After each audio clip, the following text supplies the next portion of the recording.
Fala galera, sejam todos muito bem-vindos aqui na coletiva do Juba Futebol. Estúdio meio improvisado aqui hoje, nada demais, tá? Mas é o seguinte, o Tricolor ele foi lá e contratou.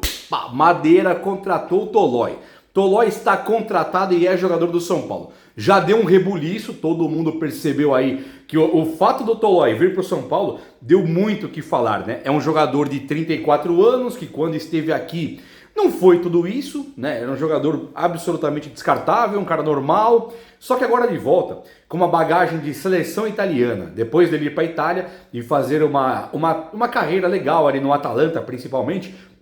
Ele foi considerado pela seleção italiana para jogar na seleção e jogou.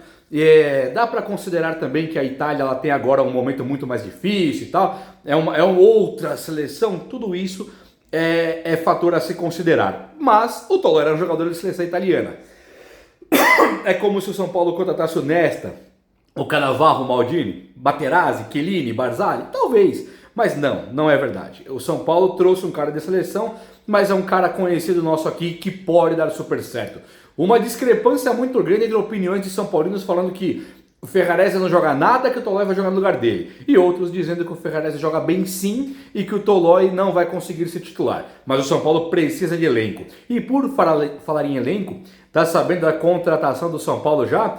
Essa possível contratação do Maílson. Eu quero te atualizar porque esse cara é filezão top e eu acho que o São Paulo vai dar a volta por cima agora. E falarei também de tudo o que está rolando no São Paulo Futebol Clube. Vai ser muito bom esse vídeo aqui, apesar de ser tudo improvisado, beleza? Então, chega nesse like aí, ó, um likeinho brabo para dar aquela moral no vídeo. Se inscreva aqui no canal também, faça parte dessa família que só cresce. E deixa aí ó, tudo que você conseguir de comentário, comente comigo sobre Tolói, Maílson, vai ser top. Mas deixa eu explicar antes. Mailton, né? Deixa eu explicar um pouquinho antes como é que funciona. O São Paulo ele pega agora o Sport e não tendo nenhum tipo de jogador reserva na zaga, por exemplo, o São Paulo pode ir a campo com o Isaac, com o Igão. O Isaac muito menos conhecido, né? O Igão já é um cara mais conhecido lá no time do São Paulo porque ele está desde sempre demonstrando que vai ser relacionado para os profissionais. Ele vai ser relacionado para o time principal.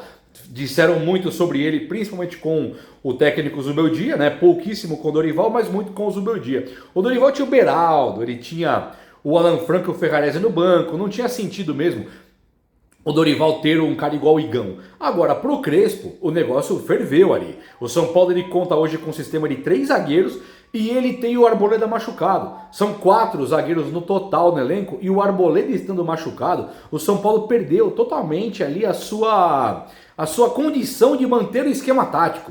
Então, se todo mundo concorda que o Crespo faz um Brasileirão exemplar, e aí tem que concordar. Quer questionar a Libertadores? Questione. Quer questionar a Copa do Brasil? Questione. O Brasileirão é irretocável. Uma campanha assim, talvez a melhor de todas do Brasil, desde que o Crespo assumiu o São Paulo.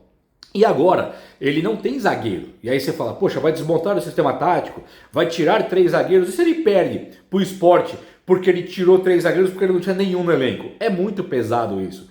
Então o São Paulo monta um planejamento. Concordo que o Arboleda machucado não era parte do planejamento, mas ter 4 zagueiros e contratar um técnico que chega para colocar 6, usar 6, e você não contrata ninguém para ele, também é ridículo. O Crespo ele chegou no São Paulo, eu acho que em julho, né?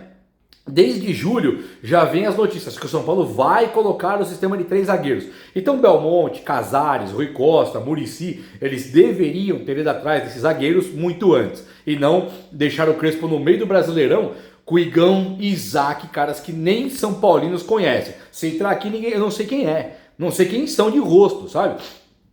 Não são caras famosos. E ainda tem o Ângelo, que vai para a lateral esquerda. Tem também Meia Novo lá, que vai jogar no time do São Paulo. É um time remodelado, é um time que passou por mudanças. Mas o Tolói chegando, ele pelo menos é um jogador que vai agora poder brigar a posição. E eu não acho que ele briga em posição com o Arboleda e nem tampouco com o Alan Franco. Mas com o Ferrarese e com o Sabino, o Tolói vai brigar a posição. Arrisco dizer para vocês que o Tolói vem para ser titular, tá?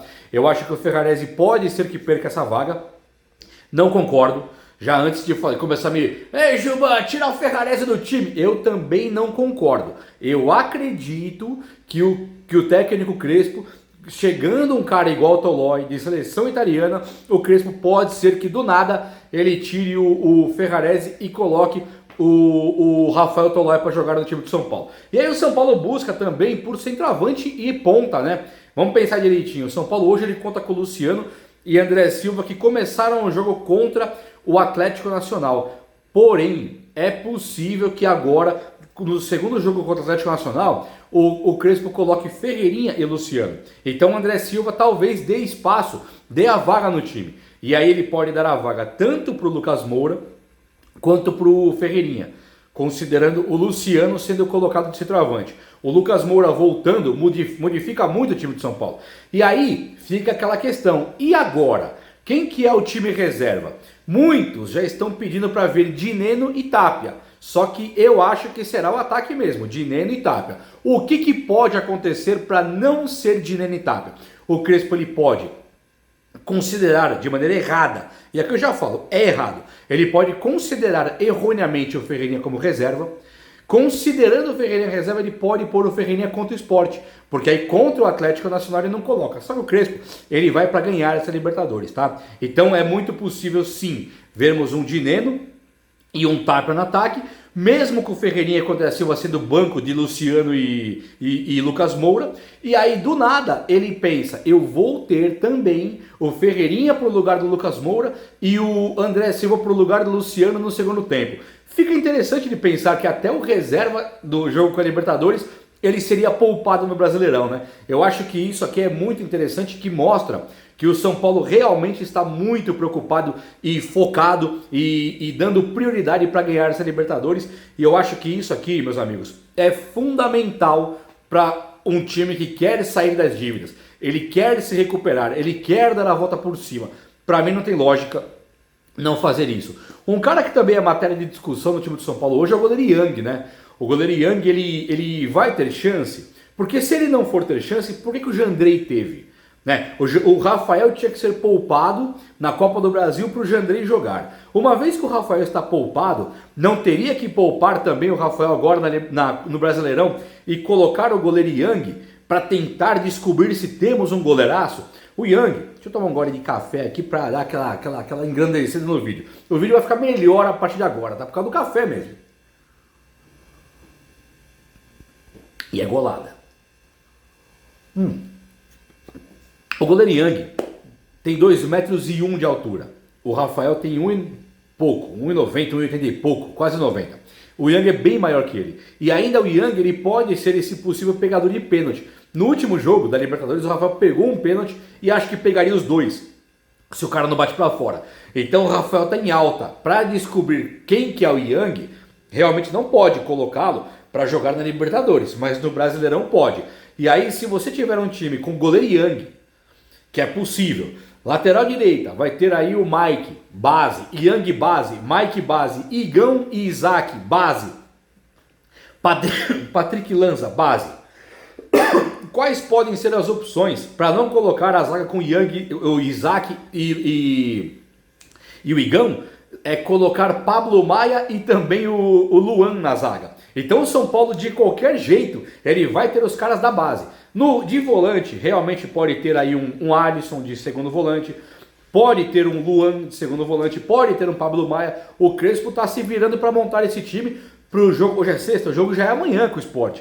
Então tem mesmo que se preocupar com o time do Sport. Mais ou menos, também no Sport ele tem caras como o Pablo, que acho que está afastado já. Tem o Lucas Lima, que fez gol recentemente. Lembra do Lucas Lima? Aquele que era do Santos, jogou no Palmeiras também. O Lucas Lima foi um cara assim que nasceu pro futebol, talvez junto com o Gustavo Scarpa. E aí ficava aquela discussão, quem que é melhor, né? É o Scarpa ou é o Lucas Lima? É Scarpa ou Lucas Lima? E teve também, acho que o Veiga. Nasceram todos juntos quase. E aí era Scarpa, Veiga, Lucas Lima. Acabou que o Lucas Lima não deu mesmo certo. Ele acaba indo pro Sport. E lá no Sport, ele não é um cara que entrega muito. Você fala, nossa, Lucas Lima no Sport, que coisa maravilhosa. Não é. Então o Sport é um time bem frágil. O São Paulo, para colocar time reserva, o momento é esse, tá bom? É esse mesmo. Agora é o seguinte, vamos falar do Mailton, que é um jogador, um lateral direito que joga na Chapecoense, mas ele tem um contrato que quem é o detentor dos direitos dele é o Metalist, um time lá do leste europeu. O Metalist, ele deve uma grana para o São Paulo. Se eu não me engano, agora é pelo Paulinho Boia. Então, assim, quando o São Paulo entra numa questão de tentar contratar o lateral, aparece a notícia de que o São Paulo não vai contratar por conta de uma dívida com o time lá do leste europeu. E aí você fala, poxa, o São Paulo tá devendo pros caras, né? Já vem na cabeça no estalo. O São Paulo deve pros caras e devendo ele não vai conseguir trazer agora o lateral direito. Só que é o contrário, quem deve são os caras. Então nada melhor do que você olhar um lateral dos caras que eles nem estão usando, tá emprestado para Chapecoense na Série B. E aí o São Paulo podendo tirar o cara da Chapecoense, o Metalist vai receber do São Paulo. Quanto? Não sei quanto o São Paulo tem a receber e quanto vai custar o lateral. Mas ele está com os dois pés no São Paulo. Um pé e quase até o calcanhar do outro pé no São Paulo. Ele já curtiu o post na rede social lá do Marcos Antônio. E para muitos, Juba, e daí que ele curtiu um post? Os últimos caras que começaram a curtir post, seguir no Insta, essas coisas que aconteceram foram o Ramos Rodrigues, Galopo, né, Enzo Dias. São todos os caras que o São Paulo, quando começa a rolar esse burburinho de rede social, o cara acaba fechando. E agora nós temos um jogador da Chapecoense curtindo o post do Marcos Antônio, coisa que aconteceu ontem. Então sim, muito provavelmente o São Paulo, quase derrubei a câmera, o São Paulo muito provavelmente feche com esse lateral. É um cara que ele tinha feito na Chapecoense coisa de 19, 17 jogos ali. Tô tudo de cabeça aqui agora, eu fiz esse levantamento ontem. E ele tinha já 6 gols e 4 assistências. E aí você me fala assim, Juba, você tá errado. Não são 6 gols, o cara é lateral. Não tem como ser 6 gols. Não tem como ele ter mais gols aí do que, sei lá, Gabigol. Não sei quantos gols o Gabigol tem também. O Pablo Felipe. Não dá para um lateral da Chapecoense ter mais gols do que o Gabigol. Dá sim. Dudu. Esses caras aí que custam verdadeira fortuna, eles não têm, acho que não tem 6 gols ainda no ano. E esse lateral tem. É o lateral que o São Paulo está visando. O cara é artilheiraço. É claro que quando você pensa, é um lateral que precisa. Mas o cara tendo 6 gols e 4 assistências, são 10 gols direto, né? Ou ele fez 6 ou ele tocou 4. 10 gols direto. Fora o que ele participa da jogada, que ele não dá o último passe e não conta como assistência. Já pensou nisso aí? Você faz uma jogada, você dribla 4 caras. Rola pro ponta. O ponta cruza pro centroavante e sai o gol. O que driblou 4 não aparece na estatística, mas ele participou do gol. Então, fora os gols que ele participou, o Mailton, ainda fora os gols que ele participou, ele fez 6 e tocou 4 direto assim. Então, um jogadoraço. Agora, o que pega? Será que ele é lateral, que vai e volta, ou ele joga mais como um falso ponta, sendo aquele ala que joga metade do campo? Gente, ele hoje é lateral, sim, mas tem sido um lateral muito mais atacante, muito mais considerado um atacante, pela ponta direita. Tipo, vou chutar aqui, tá? Tipo esse William do Cruzeiro, tipo o Iago Pikachu, né? São caras que jogam, o Ilcinho, ex-São Paulo, joga na ponta, joga na lateral, mas é um ala quase ponta. O cara, vindo para o São Paulo, ele vem para o lugar ideal para ele, porque o próprio São Paulo precisa desse jogador. O São Paulo hoje ele tem o Cédric Soares, que não tem essa característica de ser o ponta lá na frente. Ele joga marcando atrás, mal e porcamente joga marcando atrás. O Enzo Dias a mesma coisa. É um lateral que na frente não vai bem, na zaga se destaca pela sua entrega física, pelo seu jeitão de correr e coisa e tal. Então vale muito mais a pena hoje, para um sistema de 3 zagueiros, ter laterais de características ofensivas. O São Paulo esperaria então o Wendel voltar na esquerda, vai quebrando o galho com Patrick Lanza e também o Enzo Dias. E na direita, que já tem o Cédric e o Mike, trazendo o Mailton, ele tem assim a cereja do bolo. E esse não viria para ser banco do Cédric, né? Um cara com 6 gols e 4 assistências, é possível dizer que o Cédric talvez não tenha isso na vida? Não sei, mas é possível. Mas eu estou torcendo muito para esse lateral fechar, e ele está fechado. Um pé no São Paulo, o outro pé passou os dedos, passou o peito do pé, aqui está no calcanhar já para fechar com o tricolor. Trago mais informações sobre isso no decorrer do dia, mas o São Paulo está a um passo de fechar sim. Beleza? Então, o vídeo de hoje foi esse. Eu espero que você tenha gostado, e se você gostou, chega nesse like aí. Tamo junto! Um abraço, meus amigos. Até a próxima. Valeu!